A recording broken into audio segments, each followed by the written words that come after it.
Folks, welcome into another edition of Pub Sports Radio's Hot Topic Edition. He's Jeff Nadeau. I'm Donnie Seymour. How about this, Jeff? I got to tell you, not a fight fan, more of a boxing fan. I thought UFC was sensational with both the prelims and also the pay-per-view. Is this the blueprint, Jeff, to get us back rolling with these professional sports? I think it's definitely a blueprint. The problem, Donnie, and you're going to I'm at the point now where yeah. I don't think – like I want sports to come back. I'm positive. I hope it happens. But I think, unfortunately, you were just dealing with a lot of diva athletes that they want to make what they make. And I got to hand it to them, Donnie. If you say to an athlete, hey, like for baseball, we need you to take a pay cut you already don't want to take, but now you got to risk getting sick as well on top of it. I just don't see it. But as far as a blueprint, I will say it was a well-done event. I liked it and enjoyed it. But I'm going to tell you right now, okay, I can afford to pay $69.99, Donnie. I can. But I didn't. And the reason why I didn't, I got 4 fights or whatever it was for $70. I'm not into UFC that much to watch that. I'm just not. More of the pay-per-view buy. Did we get the pay-per-view buys yet? Because Dana White was pumping it up as he had like double the buys before the contest even started. It probably was pretty good, though, wasn't it? And good for him. I hope he did. Yeah. But it was too expensive. It's just that simple. Most of the people that watched those fights didn't pay for it either. They probably watched it on streaming. It should have been a lot more cost-effective to the regular person, okay? We're living in tough times right now. Most people can't afford $70 for a fight. They just can't.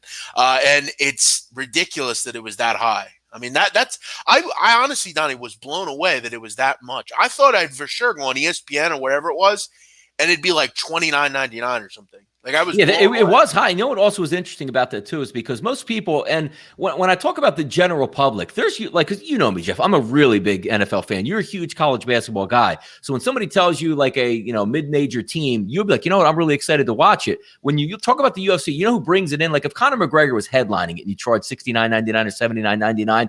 It would get the buys because people want to see that. Like myself, I'm the average fan that says, you know what, I don't ever buy it, but if if it wasn't COVID-19 days or whatever, I might go to my friend's house and we would all, give $5 or $10 and watch the fight together. But you're right. To me, it's, I heard this was the greatest pay-per-view ever lined up. Now, again, this is coming from somebody who doesn't really watch UFC. I didn't really recognize any of the fighters' names. Maybe if you have one of the monster fighters on there. Right. Brock Lesnar or something. Yeah. That's another good point. You didn't have really any storyline to any of the fighter. Like there was no like with Khabib and Conor McGregor. I'd love to watch that. Like anytime those two are involved, it's interesting and it's fun and there's a storyline.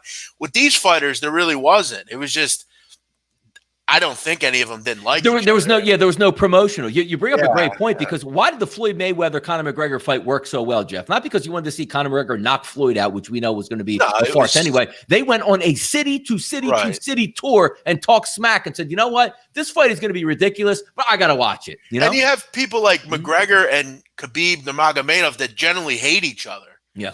And there's it's not a fake hate or they actually don't like each other. Correct. So, and again, I don't pretend to be a UFC expert, but the truth of the matter is, for someone like me who is not a huge fan of it, again, it was the only thing on, so I watched it, and I didn't do good betting it because I bet all the underdogs, and no underdogs really came in. But I didn't find it cost effective to buy. I just didn't. I could have got the same info just from listening to someone talk about the fight, and I didn't really care that much anyway. It was too expensive, but I will say it was well done, the event.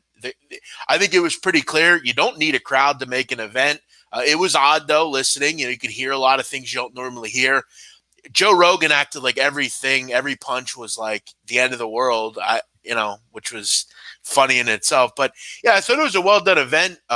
Even I thought the positive thing was for the first time we saw what it was like where someone was affected inside the camp. So a fighter had coronavirus, and they managed to push them off and just continue doing it, which is what you need to do. The problem that you have here and why this doesn't make sense to any other sport is a fighter is alone generally. There's very few people involved with the fighter. He doesn't have any direct connection to anyone else until the fights happen. So he can quarantine himself. When you have a team, it's a lot different. The team is together a lot. There's a lot more connection.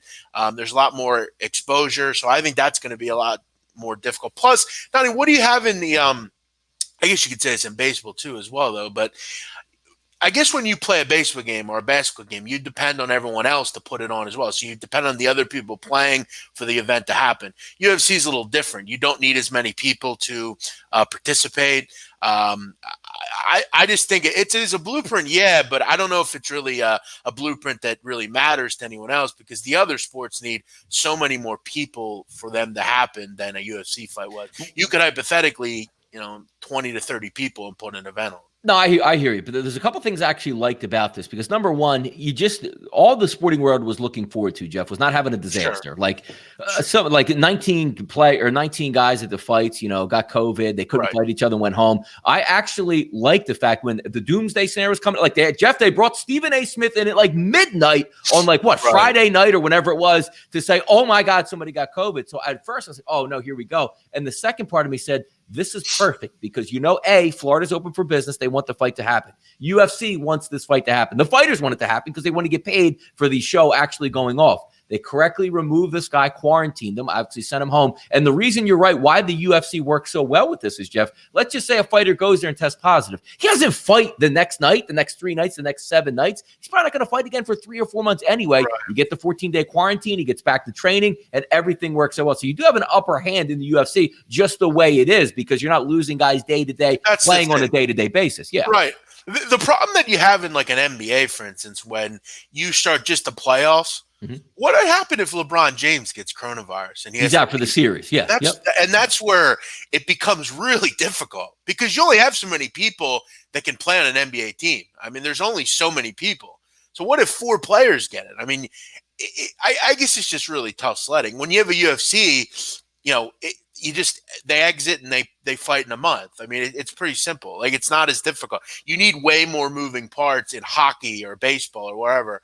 Plus, I mean, like I said, you'd only need – how many people were at that fight on Saturday? I mean, outside of, like, the fighters themselves. 100 maybe, like production. Right, yeah. I mean, and they even did it to a point where, there's no one in the arena, so you could have Rogan here. You could have Daniel Cormier here. You can have the sideline. I was surprised they had a sideline reporter, Donnie. Did you see that? The girl sideline reporter, yeah. The girl was in the locker rooms and like outside the locker rooms. And Rogan actually caught a lot of heat because they weren't supposed to do the post-fight interviews, but he did them anyway. So that was a big topic of conversation. Yeah, and it's funny too. Like, they had ring girls too. The ring girl was good. Like, that was just pure UFC. Like, we're gonna force this in and have a normality. But when I saw the ring girl the first time, I sort of said in the back of my head, I was like, I don't really know if we need that here. Yeah, no, I agree 100%. And you could have got Cormier to do the yeah, exactly. The review, you could have went to Rogan and he just holds up like a 2. I mean, you didn't need the ring girl, but I actually got to laugh at that. I mean, you pretty much know what round it is at this point. But Rogan's funny too, because 2 weeks ago, there was no chance, according to him, he would be at any UFC event. He would not go. Then I all of a sudden see him there, and it's like, dude, you follow in line, shut up, stop acting tough, you're going to be there. But there was no way that event wasn't happening. Dana White has been – and good for Dana White. Yeah. I mean, Dana White seems like Adam Silver doesn't seem like he cares if the NBA begins again. Because Adam Silver's getting paid regardless. Yeah. So why does Adam Silver care if it ever starts up again? You're going to have a lot of problems, Donnie, with – it's not the fact that we can't get these events started. Mm-hmm. It's the fact that I don't think some of the players want to play. Like the NBA, I think – some of the big boys want to play, but I don't think the commissioner cares very much. The MLB, I think you're going to have a pay concern there where people just don't want to do it because they don't want to forfeit having to take a pay cut. And then the NHL, you're already seeing stuff about we don't want to leave our families for 2 months, things like that. If it's my opinion at this point, I'm at the point now where I've accepted I don't think we'll see sports until September. And it is what it is. And I'm good with soccer and a few others. If some of those want to get started, I'm fine with that. But even the Premier League, Donnie, we're seeing that today the Premier League says that they'll be back June 1st. There's no way that's happening. There's no shot that the Premier League's back by June 1st. Credit to some of the leagues that are doing it, but the UFC, it worked. It made sense, and I hope they continue their events. I'll look forward to them, but All the other sports, I don't see it. Yeah, UFC, NASCAR, Jeff, golf. I mean, Golf. they're really like if you somebody gets it, your caddy gets it, you could just isolate those two players and move on, or the person. It's because you're going to be playing the team sports. You're right, is hard because you're traveling with 50 guys. You're with 50 It's people. all individual stuff. Yeah. NASCAR, I mean, you can, it's the same way there. You make sure the driver is not around because if one guy in your pit crew gets it, well, all right, well, you quarantine that guy, you have another 9 guys in your pit crew. Exactly. Yeah. And so, you have 40 drivers on a race day where, if Jeffrey Earnhardt doesn't participate, it is what it is. Like you can shuffle in and out. With a team, it's different because like I said, if you have the Lakers and Danny Green and LeBron James get coronavirus, I mean, I don't think it's a problem that they can't do it. I think in these leagues, we don't either want to do it or it's unsafe or, in baseball, Donnie, they're going to have to take a pay cut. And if you're you're really going to go and stay, be away from your family. But I think you would, though. I think you would if that's the case, because the reason why I think the NBA, Jeff, has been a lot more proactive is remember when everything went down and it closed, like, oh, the NBA, we don't know if they're going to get paid on April 15th. The NBA said, we're going to pay you your full salary. I don't know if we're going to get paid May 1st. And they said, May 1st, you're going to get your full salary. Now the next part coming in, Jeff, is May 15th, where they say, look, we're not going to pay you full salary. We're going to start taking 25% of you keeping away. We'll see if that ratchets up. And not to say like, oh, that's real callous. You got to get these guys back. But the mind changes in evolution where same thing with me or you, I always like to equate it to us when you say, if you were going to pay me exactly the same to sell picks or do content, but not do it at all, Jeff, I'd say, you know what? Let's not do any of this. Let's really be safe and take 6 months off with full pay. The people that start to get squeezed now be in trouble. And the same thing with baseball, because not everybody's Bryce Harper. We have 30, 40, 50, 60 million banked, or you have, Mike Trout. There's a lot of guys out there, Jeff, that say, look, this is my shot to play 2 or 3 years and make $500,000 a season. They need to make that money before they get out. I think the pressure ratchets up because also, one quick point here, Jeff, as you're saying, the CBA and the NBA is coming up. That is going to be a hard bargain because everything's rolling good. And what happens when they say, well, we made $10 billion. Now we're only anticipated to make $4 billion next year. All hell's going to break loose. Yeah, I mean, there's a lot of things that you got to get through. I think you're right with the, you make a good point with the baseball thing where, most of the league is going to want to play because they need to make money. But your big boys like Mike Trout, I mean, why does Mike Trout want to play? Exactly, what's the benefit to him to play? They're not winning anyway. So it's thing. But one thing about the fights themselves, now that I wanted to just talk about, look, I've been saying this for years. I'll continue to say it. We've got to take judging out of it. I knew you were going to bring that up because I watched. And again, the great point of view is we're not huge, capping UFC, really get into it, but we like to have fun and watch a good fight. And I think I even sent out a tweet that said, God bless you if you bet this stuff and after 3 rounds you think your guy won, you're counting your chips, and the other guy won. You say, I don't understand how it happened. That's amazing. That's amazing. Look, I love boxing. I mean, I followed boxing since I was a kid. Look, it's a problem there, and it's a problem in the UFC. For years, though, I thought UFC was better as far as judges concerned, but Saturday just showed that the UFC is just as behind. I mean, you had fights where, it's fascinating that millions of people watch a fight and see one thing, yet one guy watches a totally different fight. I mean, it's brutal because when you bet on stuff, like I had 2 fights in the first 3 that were coin flips that I thought my guy won. We get up and it's, it's all agenda based. So it's how do we continue this guy, like Donald Cerrone, for instance, the Cowboy. Yeah. His career went down a bit. I mean, he was fighting with Conor McGregor. Now he's on preliminary cards. Like that's where he is. That's how quick the things can change. You see his career kind of going behind the waist, and he obviously doesn't get a beneficial coin flip. Some people thought Donald Cerrone won that fight. So, I just look at it and I kind of say to myself. My question to you, Jeff, on that too is why don't they show the actual score from the judges after the round? Is there a detriment? Like, what am I missing on because if you were a fighter and you're behind 3 points on the card and you need a knockout, when sometimes, Jeff, they think they're down 3, they're actually winning the fight. It's amazing. I don't understand it. It's ridiculous. Yeah, I also don't understand the secrecy as to why judges aren't held accountable for their mistakes. Like for some reason in this country, Donnie, in sports, we put refs and judges on a pedestal different from everyone else. Don't question them. Yeah, they don't have to be questioned. They don't have to explain anything to you. They're on the same level of cops. They have the level of, We are superior to you. We don't have to explain anything to you, and you just have to shut up and take it. Mhm. And that's a problem. And that needs to stop, and that needs to be looked at. Shame. And that was, again, I don't know how you fix this. Why aren't computers just judging this stuff at this point? I mean, it's all the same thing to why we don't have computerized dumps in baseball. You know, you have one guy that can, refs are the death of sports. They continue to destroy sports. Yeah, look at the NFL. This crew calls a lot of holding penalties in Major League Baseball. This guy has a high strike zone. You got to be kidding me. We just accept it. Nobody does anything about it. Ooh, this guy's got a tight strike zone. I'm saying, wait, that's like saying, like, oh, we went to Golden State. That 3-point line is 3 feet further close in. Like, what? What are we talking about here? It's like even this, like Tim Donaghy, who we've talked about before, you and I, we have differing opinions, but Tim Donaghy came out and discussed that certain referees were corrupt. Yes. No one did any investigation. No one did anything. We just accepted it. Yeah, head in the sand. And it could be bullshit. Tim Donaghy has lied before. Yeah.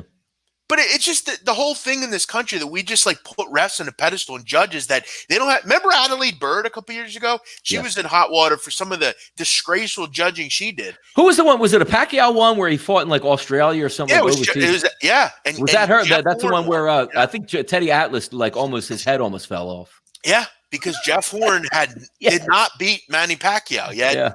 They, and it's really brutal, and they've got to fix it. I was surprised. I thought UFC was far ahead as far as judging was concerned, but that's a lot of money on the line too. Can you imagine, Jeff, if me and you sit down and we watch the Eagles and the Browns, we watch them play 4 quarters, and we wait for a ref to come in the middle of the field and say, the Philadelphia Eagles are the winners, and you say, oh, what happened here? Like, how did we, like, you know what I mean? Yeah, it's unbelievable. It's almost surprising. And you're screwing with purses. You're screwing with people's livelihoods.